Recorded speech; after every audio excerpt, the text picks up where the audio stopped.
नमस्कार। मेरे साथ बने रहने के लिए आप लोगों का बहुत बहुत शुक्रिया और मैं आपसे रिक्वेस्ट करती हूँ कि आप इसी तरीके से मेरे साथ बने रहिए। मेरे वीडियो को लाइक जरूर करें। जब आपका एक थम्स अप मिलता है तो मेरी उम्र जो है अपनी एज से 1 साल और छोटी हो जाती है, तो आप मुझे यंग रखने में मदद कर सकते हैं।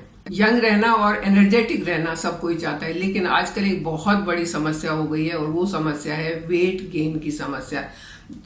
मैं हर वीडियो में बात करती हूँ इसके बारे में कि इसका मेन कारण तो लाइफस्टाइल है। लाइफस्टाइल ऐसा हो गया है जिसमें चाहे आप ऑफिस में है चाहे स्कूल में है, बैठे बैठे बैठे आप काम कर रहे हैं, फिर खाने पीने का कोई टाइम नहीं है, सोने का कोई टाइम नहीं है, फिर आप लगे हुए और टाइम मिस कर देते हैं खाने का, तो फिर उसके बाद भूख ठीक से नहीं लगती है और अगर भूख लगती है तो कुछ चटर पटर खा लेते हैं जिससे नुकसान होता है और वेट बढ़ता है। आज मैं आपके साथ कोई ड्रिंक नहीं शेयर कर रही हूँ, कोई ऐसी रेसिपी नहीं शेयर कर रही हूँ जिससे वेट कम होगा, लेकिन सिर्फ 3 चीजें मैं आपको बताने वाली हूँ। अगर आप उन तीनों को अपना लेते हैं तो आपका वेट जो है वो 100% कम होगा। बेली फैट 100% कम होगा, ये गारंटीड है। और वो कौन सी 3 चीजें हैं, चलिए एक एक करके बात करते हैं और बात करेंगे एक बहुत ही आसान लैंग्वेज में, बहुत ही सिंपल तरीके से। मैं एक एग्जांपल आपको दूंगी और आपको समझ में आएगा कि वेट गेन क्यों हो रहा है और उसको कम कैसे किया जा सकता है। हम लोग अपने घर में खाना बनाते हैं और खाना ऐसा तो नहीं होता है कि पूरा पूरा बने और बचे नहीं, तो कई बार क्या होता है हमारा खाना बच जाता है, उसको हम ठीक से ढकते हैं, बंद करते हैं डब्बे में और फ्रिज में रख देते हैं और नेक्स्ट टाइम जब हमें जरूरत होती है तो फ्रिज से निकालते हैं, उसको गर्म करके और खा लेते हैं। ये एक नॉर्मल प्रोसेस होता है। यही प्रोसेस हमारी बॉडी का भी, हमारे शरीर का भी यही प्रोसेस है। हमारे शरीर को एनर्जी चाहिए और वो एनर्जी हमें मिलती है खाने से।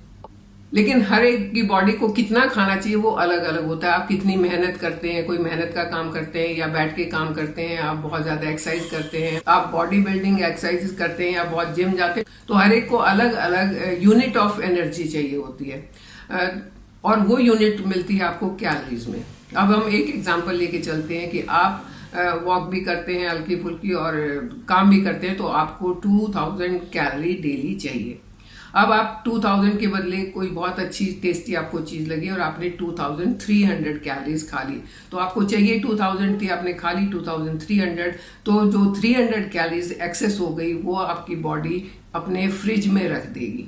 और आपकी बॉडी का फ्रिज क्या है? वो फ्रिज है आपके बेली के आसपास, थाइज के आसपास, आर्म्स के आसपास, तो यहाँ पर जो फैट के रूप में उसको जमा कर लेगी और जब आपको जरूरत होगी तो वहां से वो बॉडी उस फैट को लेगी और यूज करेगी। अब बॉडी का एक बहुत अच्छा मैकेनिज्म है, हमारे शरीर का बहुत अच्छा मैकेनिज्म है कि वो अपने आप को एडजस्ट करता रहता है। अगर हम उसे डिस्टर्ब नहीं करें तो वो खूब अच्छे से अपने आप को एडजस्ट कर सकता है। तो मान लो नेक्स्ट डे आप किसी काम में फंस गए और आपने खाना कम खाया या आपने कैलोरीज कम खाई, आपने खाई सिर्फ 1700 कैलोरीज, आपको 2000 चाहिए थी, तो उस टाइम पर वो जो 300 कैलोरीज का डेफिशिएट रह गया वो आपकी बॉडी अपने फ्रिज से उन कैलोरीज को निकालेगी और आपको एनर्जी उससे देगी, तो वो बॉडी बैलेंस कर लेगी। लेकिन अक्सर होता ये है कि जैसे हम कई बार गलती करके फ्रिज में भी 1 दिन की सब्जी 2 दिन की 4 दिन की 6 दिन की जमा कर देते हैं और उसको फिर खाने का टाइम नहीं मिलता तो लास्ट में उसको फेंक देते हैं। ऐसे ही हम अपने जो डाइट लेते हैं, खास करके आजकल की जो ये डाइट हो गई है, प्रोसेस्ड कार्ब्स, रेडीमेड फूड्स या रेडी टू ईट फूड्स, या तो शेल्फ लाइफ जिसके ज़्यादा बिस्किट हुए, नमकीन हुए, वो फूड्स वो ज़्यादा खा लेते हैं और उसमें एक्सेस कैलोरीज चली जाती है। आज भी हमने एक्सेस खाई, कल भी एक्सेस खाई, फिर उसके बाद भी एक्सेस खाई, तो बॉडी के अंदर वो जो बॉडी का फ्रिज है वो भरता चला जाता है और जब वो ज़्यादा भर जाता है तो पता चलता है अरे मोटापा इतना ज़्यादा बढ़ गया। उस मोटापे को कम करना बड़ा मुश्किल होता है। सबसे पहला काम आपने क्या करना है कि आपने ध्यान रखना है कि जितनी कैलोरी की आपको ज़रूरत है उतनी ही आपने खानी है।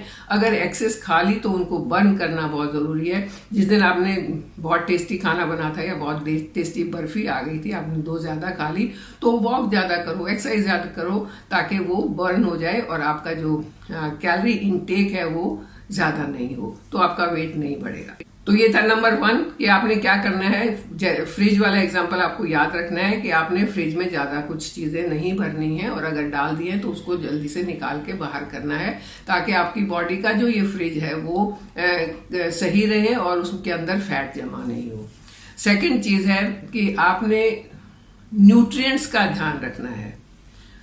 एम्प्टी कैलोरीज नहीं खानी है। हमें एनर्जी मिलती है हमारे फूड से, और फूड में 3 मेन चीजें होती हैं, जो मैक्रोन्यूट्रिएंट और माइक्रोन्यूट्रिएंट। मैक्रो में आता है कि हमें प्रोटीन चाहिए, कार्ब चाहिए और फैट चाहिए। फैट भी चाहिए, फैट अगर आपको वेट लूज करना है तो आपको फैट भी चाहिए। तो ये इनका रेशो सही रहना चाहिए। कार्ब्स 50% होना चाहिए, 35% प्रोटीन होना चाहिए और 15% हमारा फैट होना चाहिए। इस रेशो में अगर हम खाते हैं तो हमारी एनर्जी मेंटेन होगी। फिर उसके बाद हमें माइक्रो न्यूट्रिएंट्स भी बहुत चाहिए, और माइक्रो न्यूट्रिएंट्स में आता है मिनरल्स एंड वाइटामिन्स। अब जब आप खाना खाते हैं तो आपकी बॉडी ये सारी चीजें उस खाने में से ढूंढ लेती है, उनको प्रोसेस करती है और एनर्जी में कन्वर्ट कर देती है। अब एग्जाम्पल लेते हैं फिर से कि आपने एक समोसा खाया।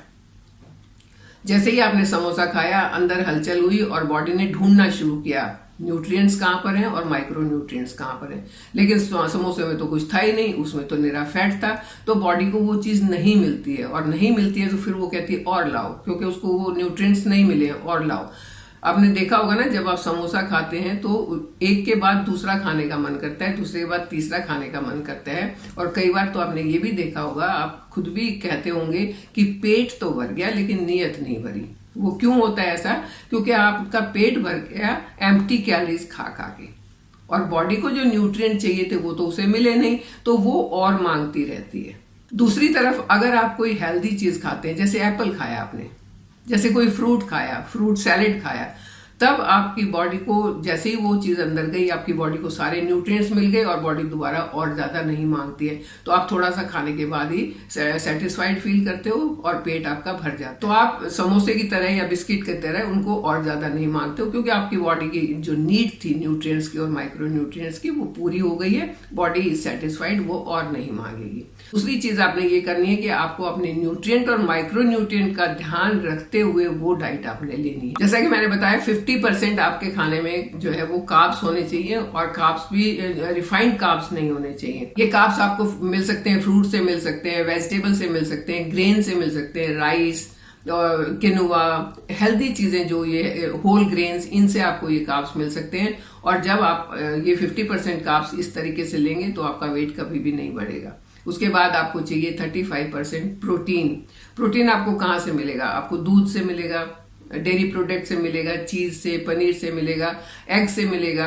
तो ये ऐसी चीजें खानी चाहिए जिससे आपको प्रोटीन पूरा मिले। और थर्ड नंबर पर आता है 15% आपको फैट भी चाहिए, क्योंकि बहुत सारे न्यूट्रिएंट्स फैट सॉल्युबल होते हैं। अगर आप फैट सही तरीके से नहीं खाएंगे, जैसा कि आजकल का ट्रेंड चला हुआ है, फैट बिल्कुल बंद कर दिया है, तो बिल्कुल बंद करने से भी नुकसान होता है। आपका वेट कम नहीं होगा, बल्कि हेल्थ कम हो जाएगी, हेल्थ खराब हो जाएगी। गुड फैट आपको मिलेगा देसी घी में, और अगर गाय का घी मिल जाए तब तो कहने ही क्या है। तो आपको दिन में 1 से 2 टीस्पून घी जरूर खाना चाहिए। बाकी इसके साथ साथ ये जो आपको गुड फैट है वो भी आपको मिल सकता है। वो आपको सीड से मिल सकता है, नट्स से मिल सकता है, ड्राई फ्रूट से मिल सकता है। न्यूट्रिएंट, माइक्रो न्यूट्रिएंट का पूरा ध्यान रखते हुए इस रेशो में अपनी डाइट को रखना है, तो आपका वेट नहीं बढ़ेगा, आप एक हेल्दी वेट मेंटेन कर पाएंगे। और नंबर 3 मोस्ट इम्पॉर्टेंट, आपने अच्छा खा भी लिया, आपने एक्सेस कैलोरीज भी नहीं खाई, लेकिन कैलोरी को अगर बर्न नहीं किया, वो भी आपको नुकसान करेगी और आपकी बॉडी में फैट को बढ़ा के आपके वेट को बढ़ाएगी, बेली फैट को बढ़ाएगी, जो कई बीमारियों का कारण बन सकता है। तो एक्सरसाइज करना जरूरी, जिससे हेल्थ अच्छी होगी और लाइफ बहुत ईजी हो जाएगी, बहुत एनर्जेटिक हो जाएगी। आपको अगर अपना स्टेमिना बढ़ाना है तो आप कार्डियो एक्सरसाइज कर सकते हैं, वॉकिंग कर सकते हैं, साइकिलिंग, जॉगिंग, रेसिंग ये कर सकते हैं। और अगर आपको फ्लेक्सिबिलिटी लानी है तो आप योगा कर सकते हैं, स्ट्रेचिंग कर सकते हैं। ये सारे तरीके ऐसे हैं जिससे हेल्थ को बहुत अच्छा बनाया जा सकता है, वेट को अपने से दूर रखा जा सकता है, एनर्जी को अपने पास लाया जा सकता है, बहुत ज्यादा एनर्जेटिक रहा जा सकता है। एक बात का ध्यान रखना तो बहुत ज्यादा जरूरी है, और ये मैं पहले भी बता चुकी हूँ, अपने हर वीडियो में बोलती हूँ कि आप जो जितना खाना खाते हैं उससे थोड़ा सा कम खाएं। अगर आप उतना भी कर लेंगे, जैसे आप 2 चपाती खाते हैं, 2 के बदले में 1.5 खा लें, तो उतने में भी आपका वेट जो है वो मेंटेन रह पाएगा। अगर आपको फिट रहना है तो खाने को दवाई की तरह खाएं, यानी कि जितनी जरूरत है उतना ही खाएं, उससे ज्यादा नहीं खाएं, बल्कि जरूरत से थोड़ा सा कम खाएं, तो आपकी एनर्जी भी मेंटेन रहेगी, आपकी हेल्थ भी मेंटेन रहेगी। और अगर ऐसा नहीं किया, अगर आपने प्रोसेस कार्ब्स बहुत ज्यादा खाए जैसा कि आजकल ट्रेंड है, अगर आपने एक्सरसाइज नहीं की, अगर आपने अपनी कैलोरी इनटेक पर कंट्रोल नहीं किया, तो फिर बाद में दवाइयों को खाने की तरह खाना पड़ेगा। 10 तरह की बीमारियां लग जाएंगी, ओबेसिटी, डायबिटीज, हार्ट का प्रॉब्लम, बीपी का प्रॉब्लम और न जाने क्या क्या प्रॉब्लम, फिर आपको दवाइयां खानी पड़ेंगी खाने की तरह। तो अगर वेट को कंट्रोल रखना है, वेट को मैनेज करके रखना है, हेल्दी वेट को मेंटेन करना है, तो ये 3 बातें बहुत जरूरी हैं। इन तीनों को अगर आप फॉलो करते हैं, कभी भी वेट नहीं बढ़ेगा, कभी भी बीमारी पास नहीं आएगी, क्योंकि आपकी इम्यूनिटी इतनी ज्यादा बढ़ जाएगी इससे। तो आप इन सिंपल तरीकों को अपना के देखिए। बस 3 ही चीजें तो अपनानी है, तो बस आप इन 3 चीजों को अपनाइए। अपने वेट को मैनेज करके रखिए, खुश रहिए, हमेशा हेल्दी रहिए, एक्टिव रहिए, मेरे साथ बने रहिए, चैनल को सब्सक्राइब कीजिए। Thank you.